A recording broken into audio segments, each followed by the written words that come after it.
Bonjour à toutes et à tous.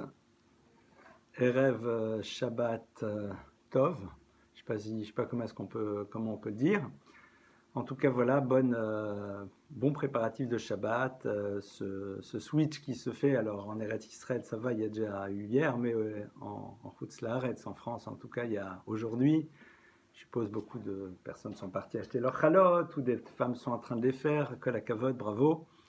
Et donc, on va avoir ensemble une petite réflexion sur la paracha de la semaine, puisque même si on n'aura pas, même si on n'aura pas encore le bonheur de pouvoir aller au Beth Knesset pour l'écouter, même si en Eretz Israël, on sait que certaines personnes sur les balcons arrivent à entendre la paracha l'un par rapport aux autres, mais sur la paracha de la semaine, eh bien, la plupart d'entre nous, on va se contenter de la lire à la maison, mais ce qui sera déjà extrêmement bien. Et donc, on est dans le Sefer de Vaïkra, Parashat Shemini. Parashat Shemini est une paracha qui parle de deux grands sujets. Je vais m'arrêter sur l'un des deux. Le premier grand sujet, c'est l'inauguration du Mishkan, du sanctuaire, avec malheureusement la disparition des fils de Aaron, Mikrovaï et Kadesh, ces personnages extrêmement élevés qui disparaissent le jour de l'inauguration du Mishkan. Et puis, nous avons derrière une paracha qui va être reprise aussi à un autre endroit dans la Torah, mais c'est ici où elle émerge par excellence, c'est la paracha de tout ce qui a trait à l'univers de la cacheroute. Alors, qu'on soit bien clair, on parle déjà de l'univers de la cacheroute dans d'autres endroits. Entre autres, on a déjà vu dans la parashat Mishpatim, Lotevachel Gedi Bachalevimo, tu ne cueras pas le chevreau dans le lait de sa mère. De là-bas, nous avons appris les interdictions de consommer des choses carnées et des choses lactées en même temps. Mais la paracha qui nous parle par excellence, surtout au niveau des animaux, de ce que l'on peut consommer, de ce que l'on ne peut pas consommer, c'est la paracha de cette semaine. Zot achaya asher tochlu, Dieu dit à Moshe, voici des animaux de ceux que vous pourrez consommer. Et donc, on va parler des trois grandes catégories. Enfin, trois, il y en a plus. La première catégorie, donc, ce sont les mammifères. Nous allons parler des poissons, on va parler des volatiles, on va parler aussi de chol hasheretz, hashoretz alaretz, aussi de tous les petits insectes qui se promènent sur la terre, et on va y accorder une importance très particulière, on y reviendra par la suite. Alors, évidemment, lorsque l'on aborde la paracha de la cacheroute, de ce qui est apte par rapport à nous, ça évoque beaucoup de choses.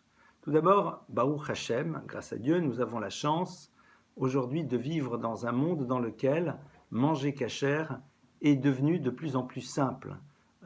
Que ce soit le OU aux États-Unis, que ce soit le KBDP, que ce soit le KIP, que ce soit toutes les Hashgachot en tout genre.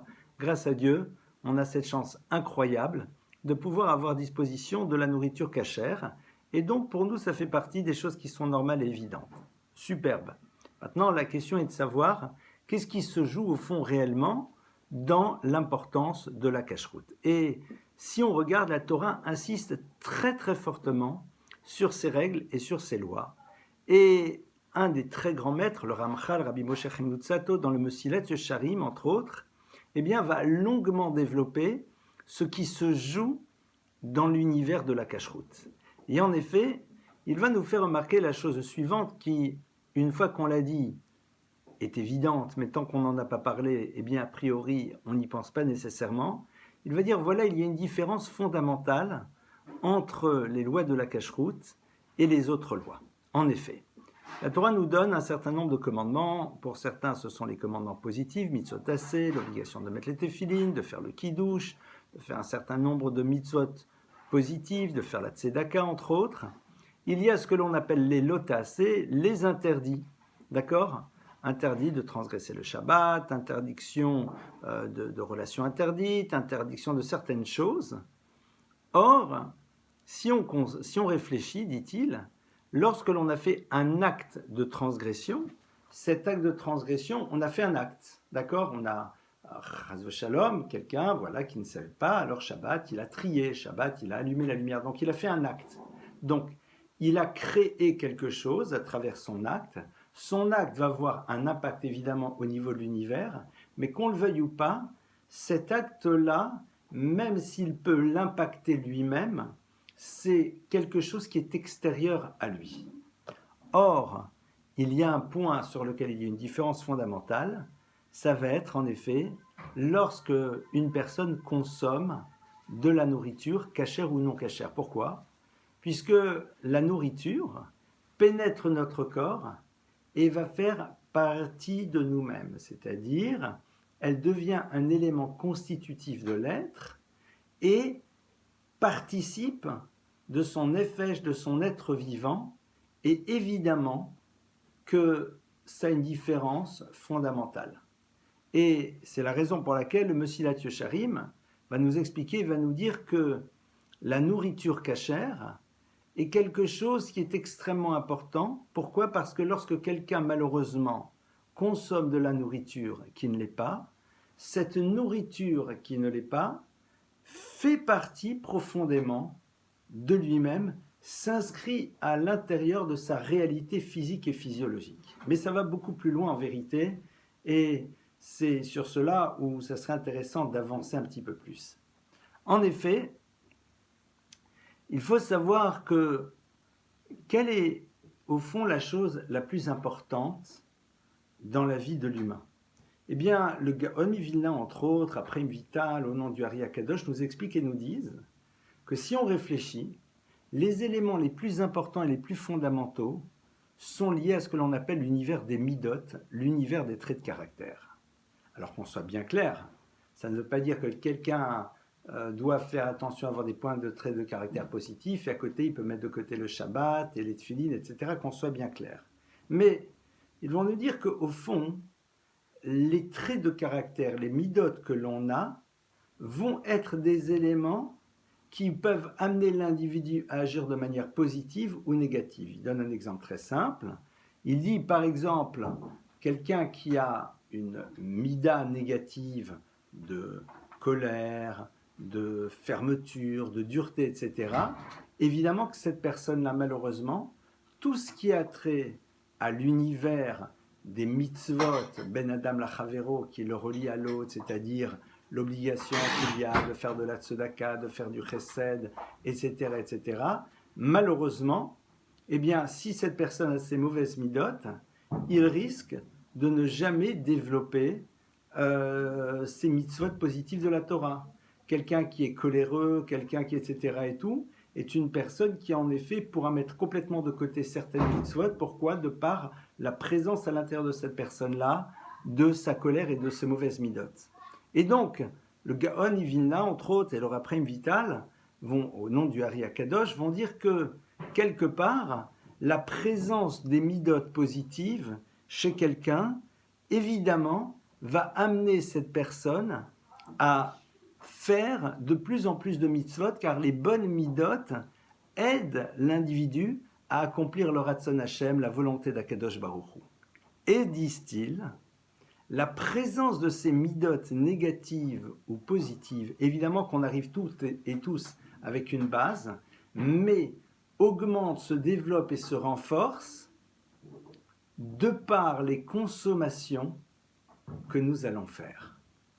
Et c'est ça qui est très bouleversant, c'est-à-dire que les animaux non cachers que l'on va consommer vont avoir un impact au niveau des midotes, et comme ça va avoir un impact au niveau des midotes, c'est quelque chose qui va se retraduire évidemment à travers l'accomplissement ou le non-accomplissement des commandements d'Akadosh Baruch Hu.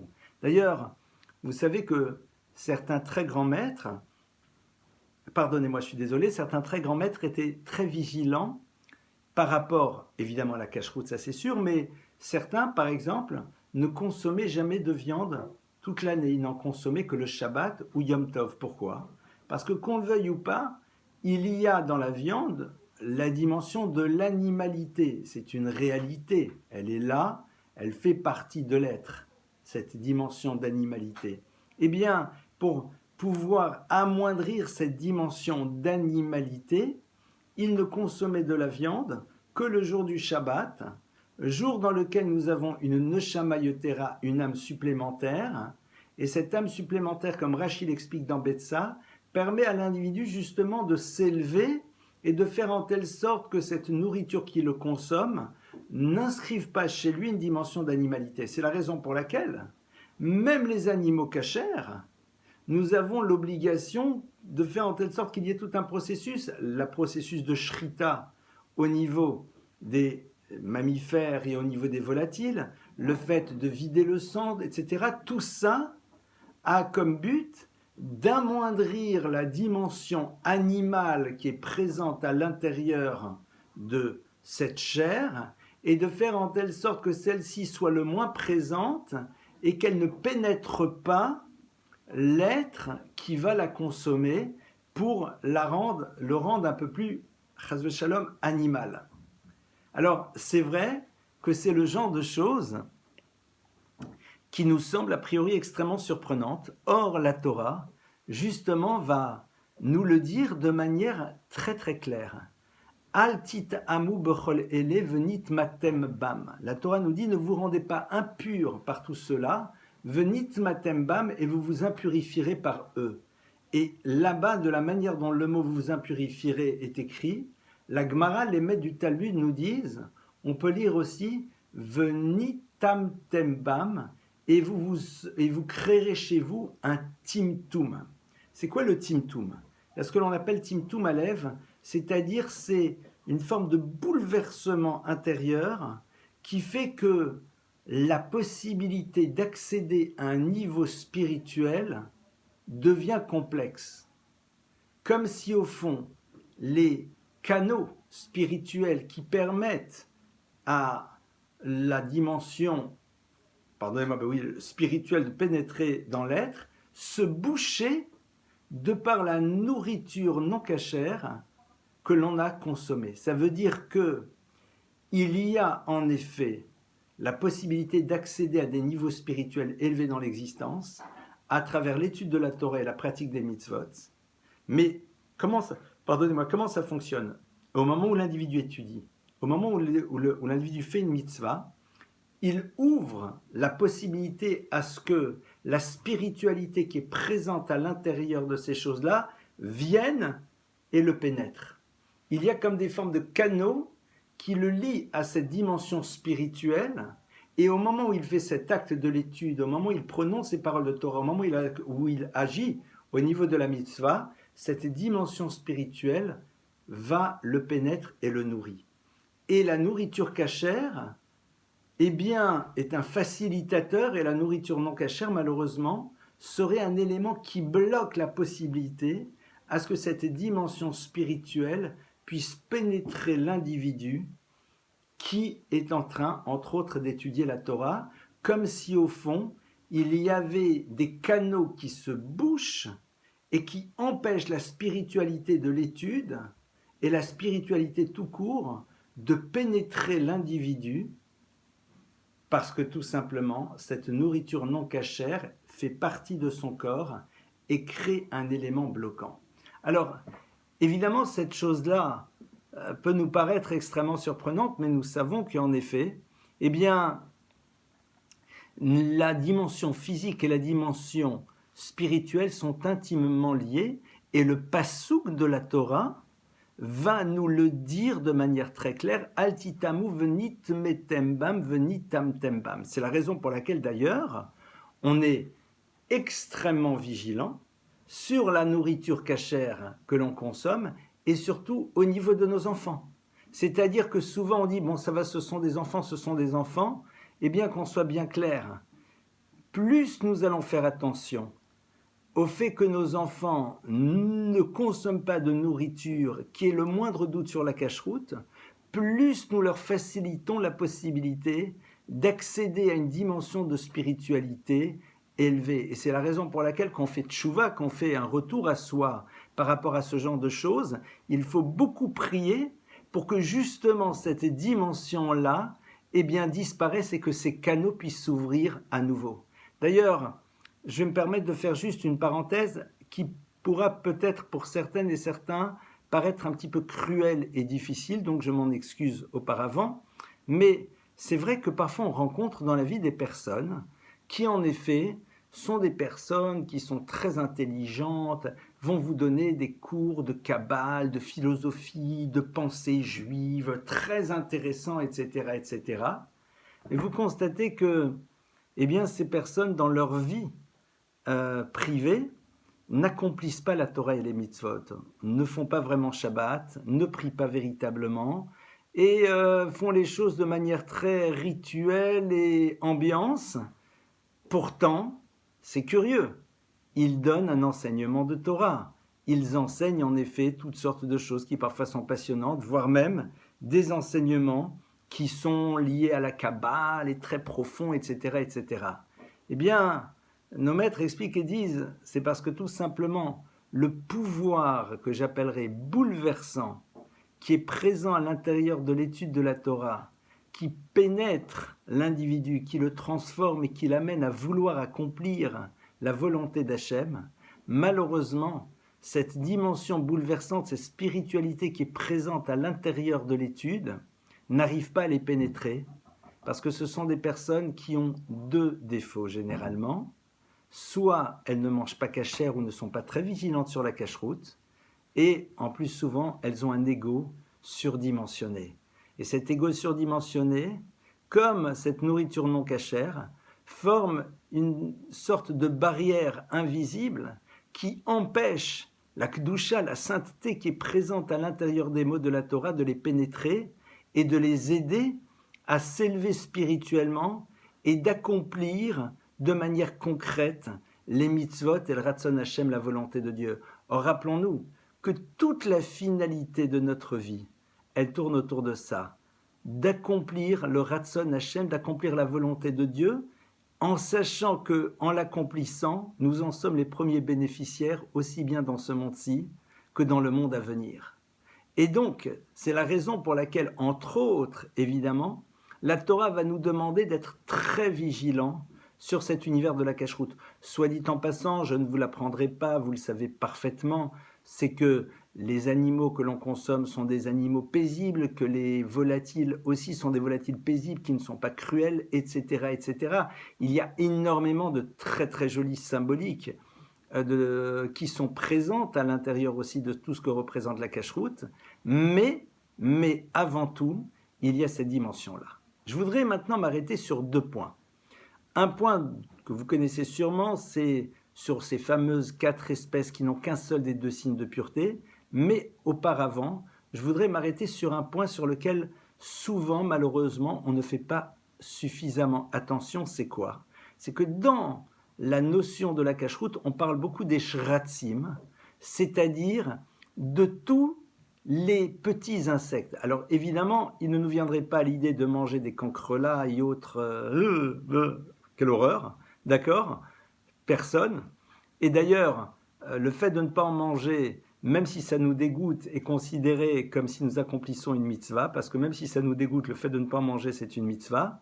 Mais il y a en effet une obligation, il y a au moins 4, 5, 6, voire 7 interdits lorsque l'on consomme, eh bien, des insectes sans s'en rendre compte. Et pour cela, je vais donner des choses qui sont extrêmement concrètes. Dans la salade, même la iceberg, eh bien, je peux vous le garantir, par exemple, on en avait acheté avant les fêtes, eh bien, quand vous vérifiez attentivement feuille par feuille, vous pouvez découvrir en effet, malheureusement parfois, et même souvent, des tout petits insectes qui sont là et qui se promènent. Idem au niveau des cerises. Lorsque l'on consomme des cerises, même si elles sont bien rouges, bien sucrées, etc., etc., eh bien, quand on les ouvre, parfois on voit un petit ver qui se promène. Il y a en effet, au niveau des fruits et légumes, une vigilance à avoir. Et c'est vrai que beaucoup de personnes disent « Oh, ça va », mais en vérité, c'est extraordinaire. Ça veut dire que l'être juif prend le temps de réfléchir à ce qu'il consomme et examine avec attention la nourriture. D'ailleurs, il y a des livres qui sont très très bien faits aujourd'hui, qui nous apprennent qu'est-ce qu'il faut chercher, qu'est-ce qu'il ne faut pas chercher, quand il faut chercher. Il est vrai qu'il y a des fruits et légumes qui sont exempts à 95% de ça, et donc de manière générale, on ne trouve rien, mais il y en a d'autres dans lesquels c'est beaucoup plus fréquent, entre autres la salade, entre autres les cerises, ouvrir les fruits comme les abricots et ce genre de choses et tout. Ce sont en vérité, vous savez, des choses qui, vues de l'extérieur, nous semblent complexes, mais si on réfléchit, c'est juste une habitude. Je me rappelle nos enfants à la maison, eh bien, pour eux, c'était normal, quand il y avait un fruit, même quand c'était dans une réception, d'aller chez leur maman et de dire à maman, maman, est-ce que tu peux regarder, par exemple, les dates? Alors, il y a des dates, les dates Medjool, de manière générale, elles sont très très bonnes, mais on les vérifie. Mais vous avez par exemple les dates, des dates qui viennent d'Algérie, qui sont beaucoup plus complexes parfois, dans lesquelles il y a plein de petites bestioles qui se promènent. Et ça serait tellement dommage de faire attention à la nourriture que l'on consomme, au poulet que l'on achète, à la viande cachère, et de ne pas faire attention à ce genre de choses. Et ça, c'est comme tout, c'est vraiment, vous savez, c'est vraiment une habitude. C'est vraiment une habitude. Quand on prend cette habitude, c'est plus complexe du tout, parce que voilà, c'est normal, on fait attention, on ouvre, on regarde, ça prend un peu plus de temps, mais on montre ô combien on est vigilant pour que de la nourriture non cachère ne pénètre pas dans notre corps. Évidemment, tout le monde connaît cette phrase, et je la dirai quand même, il faut vérifier ce qu'il rentre dans sa bouche, mais il faut aussi vérifier ce qui sort de notre bouche, évidemment. Et on en parlera sûrement la semaine prochaine à travers Tazria Metzora et toutes les parachiotes qui nous parlent de l'interdiction de faire attention à ce qui sort de notre bouche, de la médisance, des mauvaises choses et tout, mais ce qui rentre dans notre bouche aussi. Le propre, vous savez, les grandes sadikim chez qui les gens avaient l'habitude d'aller, comme Baba Saleh et d'autres, eh bien, une de leurs grandes particularités, c'est que c'était des personnalités qui étaient extrêmement vigilantes par rapport, en effet, à tout cela. C'était des personnalités qui étaient très très vigilantes par rapport à tout ce qui allait rentrer dans leur bouche parce qu'ils savaient et ils connaissaient l'importance de cela. Donc c'est relativement simple. C'est juste un principe et des habitudes à prendre.